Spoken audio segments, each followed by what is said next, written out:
Est-ce que vous pourriez nous expliquer pourquoi le gouvernement a décidé d'acquérir ces activités nucléaires? Alors, on a surtout décidé ici de se mettre autour de la table avec Engie pour trouver un point de convergence entre, d'une part, leur stratégie, qui est sortir du nucléaire, et la stratégie de ce gouvernement, qui est de faire du nucléaire un pilier de son mix énergétique. Et donc, dans la convergence de ces deux points, qu'est-ce qui s'est passé? On s'est rendu compte que le plus simple, finalement, ce serait que la Belgique acquiert les activités nucléaires d'Engie. Donc, c'est les activités nucléaires d'Engie. C'est pas seulement les 7 réacteurs. L'État belge ne va pas devenir propriétaire de 7 grandes tours et d'un musée. Non, c'est vraiment des acteurs, des réacteurs qui tournent, mais aussi avec du personnel qui les font tourner et toute une série d'activités.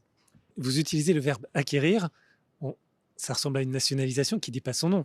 Alors, une nationalisation, c'est presque, j'ai envie de dire, par la force. C'est quand deux partenaires n'arrivent pas à s'entendre et l'État fait usage, en quelque sorte, d'un pouvoir de contrainte qu'il aurait. C'est pas du tout ça aujourd'hui. Il s'agit d'un cadre consensuel, je l'ai dit, contractuel aussi, avec lequel nous sommes engagés avec Engie pour finalement aboutir à un deal, à un accord qui nous permettrait la reprise des activités. Donc justement, c'est pas une nationalisation communiste comme certains ont envie de la présenter en pensant qu'on va mettre Engie dehors. Pas du tout. C'est quelque chose, on a fait converger nos objectifs et en tout cas nos volontés vers un point d'objectif qui est la discussion autour des activités nucléaires d'Engie. Est-ce qu'on peut parler d'un changement radical ou non de doctrine ou d'un ajustement parce qu'on voit qu'il y a il y a une crise énergétique en cours? C'est clairement un changement de paradigme. Ça, c'est clair. On l'a vu il y a moins d'un an. On prenait cette loi qui, alors j'en suis très heureux, porte mon nom. Et c'est mieux évidemment qu'avoir son nom accolé à une taxe. Mais c'était une loi qui faisait revenir le nucléaire en grâce en Belgique. On avait un article qui interdisait de produire de l'électricité à base d'atomes. On avait mis un terme à tout ça. Et aujourd'hui, on voit une première concrétisation. C'est vraiment comment faire revenir le nucléaire. Le plus simplement, c'était de prolonger les capacités, ce qui est possible aujourd'hui avec les négociations qu'on mène avec Engie. Pour vous, quelle place doit occuper le nucléaire dans le mix énergétique belge?